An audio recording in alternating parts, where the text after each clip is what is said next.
B. Collins. Peter B. Collins, news and comment. It's Monday, July 15th, 2019. As promised, I am back in the saddle again after 3 weeks off. And I'll now disclose that I traveled to France, to Italy, and to Croatia. And Kathy and I had a great time. Today I'm going to try to catch up on 3 weeks' worth of news. I know I can't cover it all in one podcast, but we'll just dive in here. And before I begin, I do want to mention that on our travels, we spent a couple of nights at Lake Como in the Italian Alps. And we were hosted by a podcast listener and a devoted fan, Jerry Frazia, and his lovely wife, Cheeky. And I just want to single them out for praise and thank them for the great wines and good times, including a boat ride on beautiful Lake Como. Getting back into the news is a little bit difficult. I was offline and kept my phone off, was intentionally trying to keep a low profile and, enjoy my vacation without absorbing every little tweet from Donald Trump. And as I return to the fray here, Trump's latest racist tweets aimed at the so-called squad, the four most liberal and newly elected members of the House of Representatives, has brought us to a new low of racist demagoguery. And before we get into the back and forth of these attacks, my bottom line is that Nancy Pelosi has created a situation by failing to pursue impeachment against Donald Trump where he feels absolute impunity to do whatever he wants to do and essentially to inflame his base with these racist comments that on the surface were intended to support Pelosi. And, behind it all is an effort to brand the Democratic Party as extreme socialist communist. And because Pelosi has been too cautious and unwilling to pursue impeachment, Trump is displaying what he will use to trounce the Democrats in 2020. Because there is no such thing as too low in the mind of Donald Trump. And so this began over the weekend as he tweeted comments saying that these people should go back to their own countries.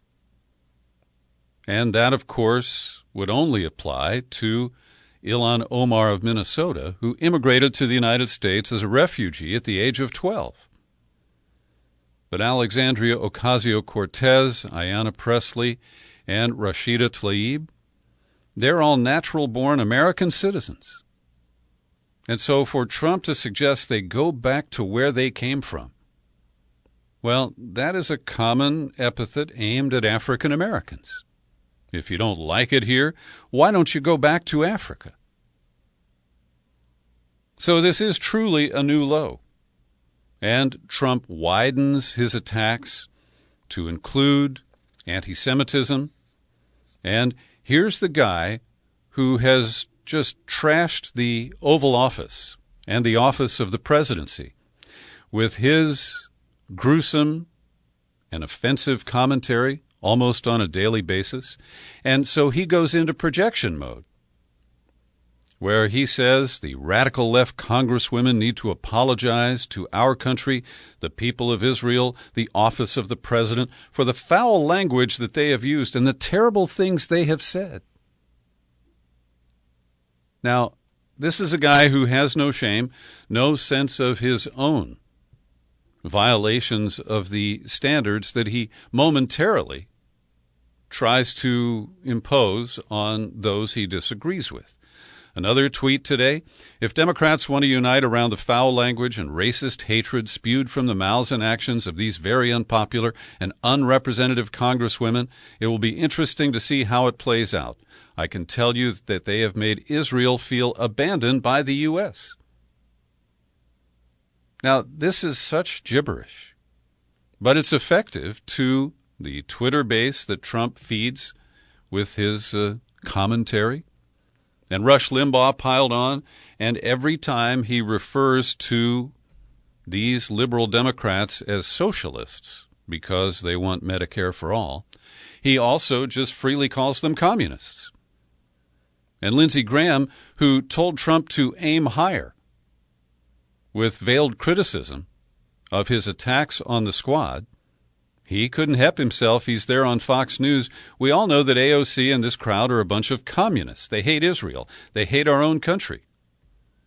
But he said they're American citizens. They won an election. Take on their policies. The bottom line here is this is a diverse country. Mr. President, you're right about their policies. You're right about where they'll take the country. Just aim higher. Now, that is so incoherent. But we're in an era where there's no point of reference to hold Lindsey Graham to account for the idiotic comments that he has made. And my fear is that because Pelosi is refusing to impose the ultimate potential penalty on Trump, that he feels, as I said, impunity to carry on in the most chaotic and offensive ways because he sees that as his path to re-election. And I'm no fan of the Anti-Defamation League, but Jonathan Greenblatt, the head of that organization here in the United States, said Trump's use of Israel in his comments hurts the Jewish community. He doesn't speak for any of us, Greenblatt wrote in a Twitter post. We call on all leaders across the political spectrum to condemn these racist, xenophobic tweets and using Jews as a shield. The other comment that I picked up while I was on vacation is that Secretary of State Mike Pompeo was quoted as saying that boycott, divestment, and sanctions aimed at Israel, BDS, it is flatly anti-Semitic, and that was followed by full stop.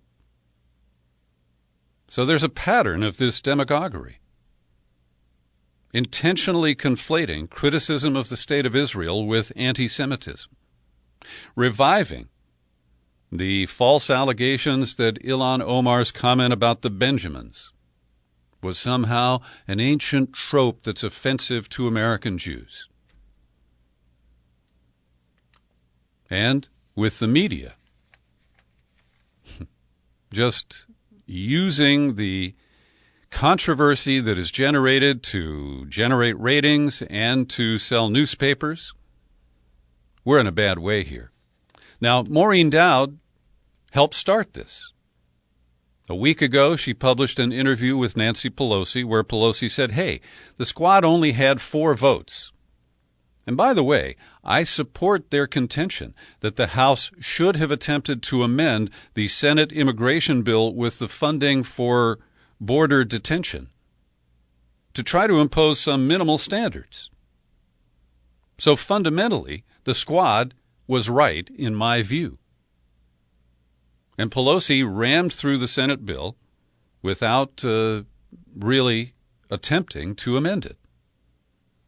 Now, Pelosi knows how to count votes, and she is narrowly correct that the Squad only had 4 votes. But that doesn't mean they were wrong.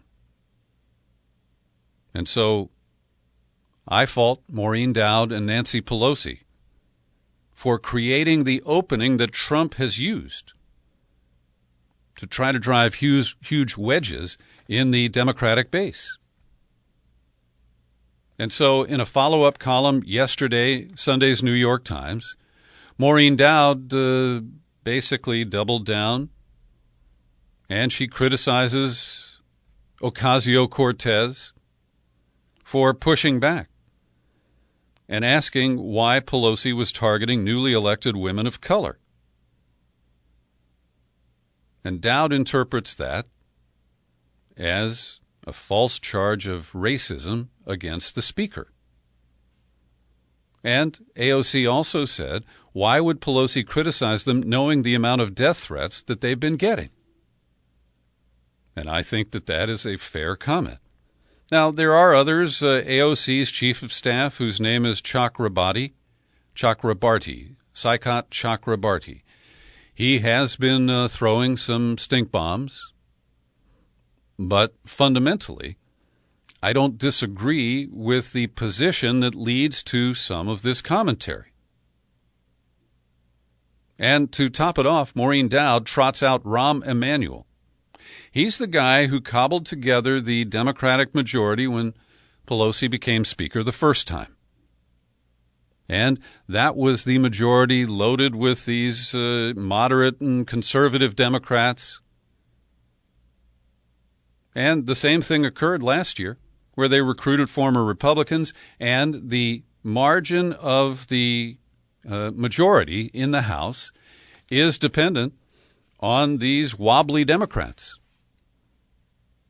That is not the fault of the progressives. And the progressives should not be ordered to silence themselves in order to protect this wobbly group of fresh people, fresh men and fresh women, many of whom are barely Democrats. So Pelosi today responded to Trump. This weekend, the president went beyond his own low standards, using disgraceful language about members of Congress. This morning, the president doubled down on his attacks on our four colleagues, suggesting they apologize to him. Let me be clear, our caucus will continue to forcefully respond to these disgusting attacks. So they're going to pass a resolution rebuking the president. It may even use the language of censure. And it's meaningless. The only thing that matters is impeachment. And the, threats and the strong language coming from Pelosi belie her own undermining of members of her own caucus. And I realize they present a management challenge to the Speaker. I'm not unaware of that. But this is politics, and the leader should be showing leadership. And over at the Washington Post, Margaret Sullivan, the media critic, is kind of mild, but she does take her colleagues to task for euphemizing this situation and questions whether the media is challenging Trump adequately simply by being truth tellers. And here's an example. This is from a news account in the New York Times. Wrapped inside the insult, which was widely established as a racist trope, was a factually inaccurate claim. Only one of the lawmakers was born outside the country.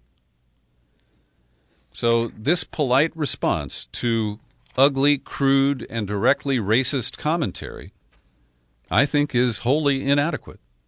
And it enables the situation to continue. And I don't often agree with Michelle Goldberg, an op-ed writer for the New York Times, but her piece headlined, "Please Pelosi, Fight Trump, Not the Squad," I think has a lot of good advice. And let's quote a few things here. Trump may have momentarily smoothed over these divisions, uniting Democrats in condemnation of his racist Twitter rant against the squad. But the fissures remain, and Pelosi needs to heal them because this fight is alienating and demoralizing people whom the Democratic Party needs.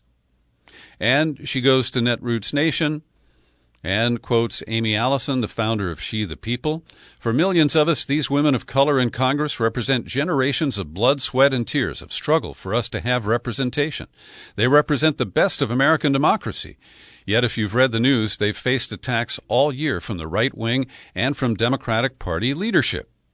The way that Pelosi's words have landed, it's caused anger, frustration, hurt, and I believe it's damaging to the coalition we have to build in order to win the White House. And I am one of those people who believes that the Democrats cannot win by being moderate, by being centrist. Even at the risk of some of these conservative members who are newly elected losing their jobs in 2020. The party has to define itself as standing for something, not just for compromise and incremental progress. And Goldberg closes by saying, some of the newcomers' rhetoric has been stupid and irresponsible. Still, it's Pelosi's responsibility to bring the party she leads together. And that I do embrace. Interesting op-ed in Sunday's New York Times about the whole immigration and deportation issue. And it's mostly accurate, The headline reads, "All presidents are deporters in chief," and they go back and display the number of people removed or returned by the U.S. to their native countries since Bill Clinton was president. But they fail to note the high rates of deportations, of removals, under the Obama administration, particularly during the first term. And Obama was trying to be tough on immigration as a way of getting Congress to pass some kind of comprehensive reform. So they don't note those statistics. Instead, they compare his last year, 2016, with Trump's first year, 2017, and show that the number of people removed and the number of people returned were about the same. But that equivalence is false, because I don't make any excuses for Barack Obama. But he didn't have the divisive tone. He didn't create different groups of hostages and exploit that status to try to win political points. And Obama was more secretive. He was stealthy about his actual immigration policies. Today, the Trump administration announced that effective tomorrow, there are new rules narrowing asylum protections and making a process that is almost impossible for an asylum applicant to complete. And the biggest news is that the president of Guatemala, who was supposed to meet with Trump at the White House and be a puppet for this new third country plan, he bailed. He decided that, and I don't know why he was agreeing in the first place, maybe just a way of extracting more money from the United States. But this is clearly illegal. Migrants who failed to apply for asylum in the first country that they passed through on their way to the southwest border of the United States would not be qualified. And this safe third country agreement, which would require Hondurans and Salvadorans to apply for asylum in Guatemala before they can qualify for protections in the United States, this is just being made up. It's not based on any law. And the ACLU is ready to sue immediately. The Trump administration, says Lee Gallant, is trying to unilaterally reverse our country's legal and moral commitment to protect those fleeing danger. The new rule is patently unlawful, and we will sue swiftly. And this is just another ugly chapter in the misguided efforts to try to control the border and to use racist overtones and undertones to generate political backlash. And BuzzFeed News has a couple of unnamed Homeland Security officials quoted. One, "It's fucked up. There's a reason people apply for asylum in the U.S. We have a robust asylum system. Other countries on the route to the southern border don't." And another said this will be blocked in the courts. "It's flatly inconsistent with our treaty obligation, flies in the face of decades of case law, destined to be enjoined and or struck down immediately." But the headlines will be generated, the Trump base will be a Twitter, and more people will be hurt. Now, I don't know what to make of this story. In Tacoma, Washington, on Saturday morning at 4 a.m., police found a man with a rifle who was throwing incendiary devices at a detention camp operated by the GEO private prison company. This guy set a car in the parking lot on fire and was attempting to ignite a propane tank, which could have caused a big explosion, leading to death and destruction of the prison. The guy's identified as 69-year-old Willem von Spronsen and described by BuzzFeed as an anarchist and an anti-fascist. Not quite sure what his motivation was. He died in the incident. It's unclear whether he took his own life or was killed by the authorities. Meanwhile, while I was away, The Intercept published a series of Facebook posts attributed to a group of employees of the Homeland Security and the Border Patrol Division. And the page is called 10-15. That means something to the Border Patrol people. I don't know exactly what. But today, The Intercept is reporting that the chief of the agency, who had responded by saying any employees found to have violated our standards of conduct will be held accountable. These posts are completely inappropriate and contrary to the honor and integrity of our agents day in and day out. Well, it turns out that Carla Provost was a member of that Facebook group. Now, so far, we haven't seen any ugly posts attributed directly to her, but it shows that she had to at least have passing knowledge of what was going on there. Late Friday, Alexander Acosta, Secretary of Labor, resigned in embarrassment over the plea deal that he negotiated with Jeffrey Epstein back in 2008 when Acosta was the U.S. Attorney in Miami. And the explosive re-entry of Jeffrey Epstein, he's in detention. Federal authorities picked him up, apparently on fresh charges, federal charges of violating women through various sexual encounters that he engineered. Well, this can produce a lot of collateral damage because Bill Clinton, Donald Trump, and Alan Dershowitz are all closely linked to Jeffrey Epstein, to his Lolita Express loaded with young women headed for his private island. And while denials have been issued by Trump and by Clinton, I'm waiting to see just how deeply this investigation will go. Now, in New York today, 2 women who say they were sexually abused by Epstein confronted him in a courtroom, urging a judge to reject his bid to be released on bail. Annie Farmer told the judge that at age 16, she had the misfortune of meeting Epstein in New York, and then he flew her to New Mexico. And I read an article by a New Mexico journalist over the weekend. Epstein has a 26,000 square foot mansion, perhaps the largest home in all of New Mexico. Now, the fact that he flew her there makes it an interstate crime, a violation of the ancient Mann Act, which makes it against the law to take a minor across state lines for sexual purposes. So it remains to be seen. I don't think they're going to bail him out. But we're also seeing the corporate media skirt the issues related to Jeffrey Epstein's darker life. Now, one of the women who enabled his access to underage girls is Ghislaine Maxwell. She's the daughter of the dead British publisher Robert Maxwell. Maxwell had ties to spy organizations, including the Mossad.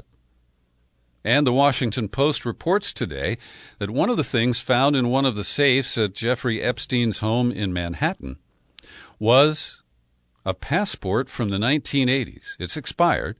It had a photo of Epstein's face but a different name, and listed the owner's residence as Saudi Arabia. So we don't know what Epstein has been involved with, but Alex Acosta's news conference suggested that there were national security reasons why he agreed to the extremely generous plea deal with Epstein back in 2008. Every day I pause for a moment to thank the people who support my work here at the Peter B. Collins Podcast with your subscriptions. And today I want to thank Wendy Gebauer, Joey Perillo, Paul Tomaselli, and Faith Peoples. They each kick in $5 a month. And if that's an amount of money that you could part with without any hardship, may I suggest you become a subscriber to the PBC Podcast. All you have to do is visit peterbcollins.com. You click on, menu, and then become a subscriber. See, I haven't done this in a while. You land on the sign-up page where you can choose $5, $10, $20 a month. Our $50 annual subscription earns you a bonus book, and I've got bonus books for you. I also want to mention that if you're allergic to PayPal, you can communicate via the U.S. mail.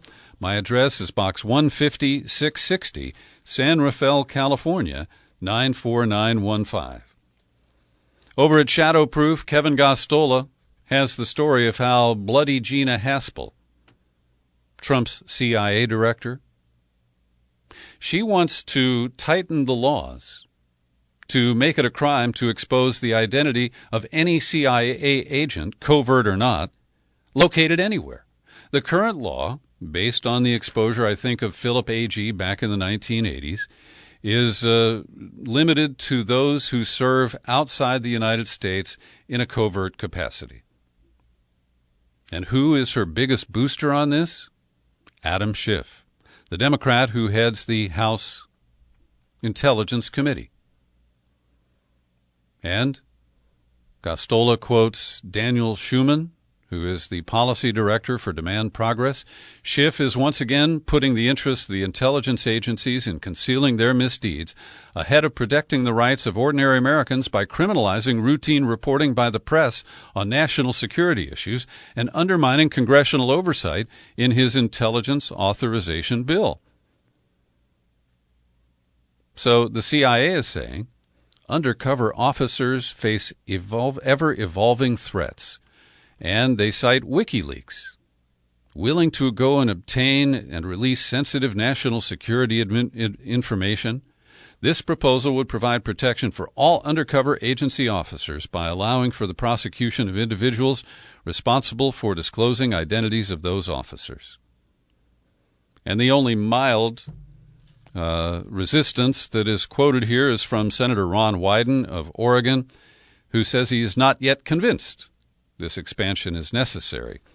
I hope he will become convinced.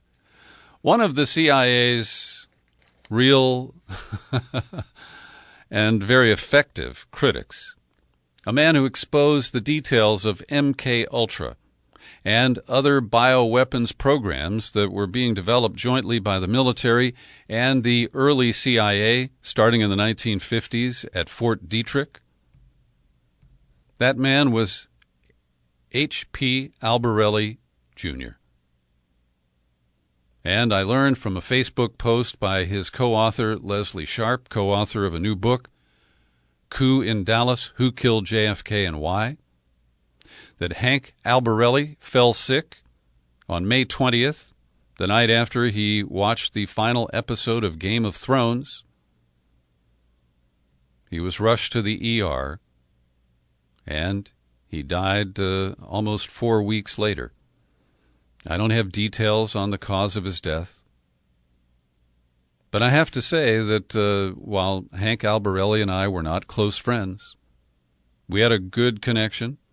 I interviewed him. I believe we did 2 episodes on his very important and meticulously researched book called A Terrible Mistake that detailed the role of Frank Olson, and that his death was not, in fact, a suicide when he was defenestrated.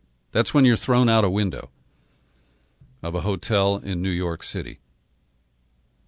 And so I'm very sad to learn this news, and we certainly will look forward to the posthumous publication of the book he co-authored, Coup in Dallas, Who Killed JFK and Why. Last week, there was a dust-up because there was a leak in Britain. And the ambassador to the United States, Kim Darroch, at least he was ambassador about a year ago, when he wrote an honest account of his interactions with Trump administration officials who were hell-bent in bailing from the Iran nuclear agreement. And he described that as setting upon an act of diplomatic vandalism, seemingly for ideological and personality reasons, because it was Obama's deal. Even when you pressed, Darroch wrote, none had anything much to say about the day after a Plan B beyond reimposition of U.S. sanctions. Now, this has led to a threatened crackdown by British authorities on leaks to the British media, and that's kind of parallel to what's going on in this country today. And meanwhile, Jeremy Hunt, who is running second to Boris Johnson, he's currently Britain's foreign secretary and is facing off against Boris Johnson to be the Conservative Party prime minister candidate. Well, they are scrambling, meeting in Brussels today, trying to figure out how to salvage the Iran nuclear deal. And Jeremy Hunt, no hero of mine, said Iran is still a good year away from developing a nuclear bomb. There is still some closing but small window to keep the deal alive. Now, I support their efforts to do that. claiming that Iran is a year away from developing a nuclear bomb, and using language suggesting that it is Tehran that has breached the limits on its uranium enrichment capabilities. The U.S. breached the deal. And yet we characterize Iran as the bad guy here. Now, the president of Iran, Hassan Rouhani, has shifted his position a little bit, saying that he's willing to talk with Washington. The moment you stop sanctions and bullying, we are ready to negotiate. That is a shift, because Tehran had been saying that they would not negotiate any revisions to the Six-Nation Agreement. And finally today, the protests continue in Hong Kong, even though the Beijing-appointed leader, Carrie Lam, has said that her controversial extradition bill is dead. It has not been formally withdrawn. And over the weekend, the protests continued. They, according to the New York Times, devolved into clashes between demonstrators armed with umbrellas and police wielding batons, pepper spray, and shields. And I want to commend you to an excellent op-ed published in Sunday's New York Times, and I'm sorry, I searched for a link to it and was unable to find it here today, but it's written by Ai Weiwei, a man who, you know, I have great respect for, the Chinese artist, dissident, author, activist. And he writes, one reason I empathize with people in Hong Kong is that I've been subjected to the kind of tactics that they fear. In 2011, plainclothes Chinese police acting outside the law grabbed and blindfolded me, took me to a secret location. I could not contact my family. I had no lawyer. I felt a sudden loss of confidence and self-respect, a frightening sense of isolation and loss of faith in society. In short, I felt as if I had fallen into a deep black hole. What would come to me next would be mine alone to suffer, alone. And he says the consequence for me was a beating that nearly cost me my life. I feel a duty to speak out because the young people of Hong Kong need to know that their fears of an encroaching authoritarian Chinese state are well-founded. The Beijing-appointed officials in Hong Kong will sell out the region's precious freedoms the moment they are instructed to do it. Hundreds of imprisoned dissidents in China would be telling them this if they could. Muzzled, they cannot. Some are asking, can the Hong Kong protesters win? My answer is that if they persist, they cannot lose. This is a struggle over human values, freedom, justice, dignity. And in that realm, the Hong Kong people have already won. Yes, if they give up, then the machine will take over. But while a brutal dictatorship might outlast them, it can never win. It is human nature to have ideals and to put them into action. A dictatorship cannot change those facts. Its defeat is only a matter of time. Thank you, Weiwei. And thank you for listening to my daily news and comment podcast. Feel free to share it far and wide. You'll find it on YouTube. And I remain Peter B. Collins. Happy trails to you until we meet again. Happy trails to you. Keep smiling.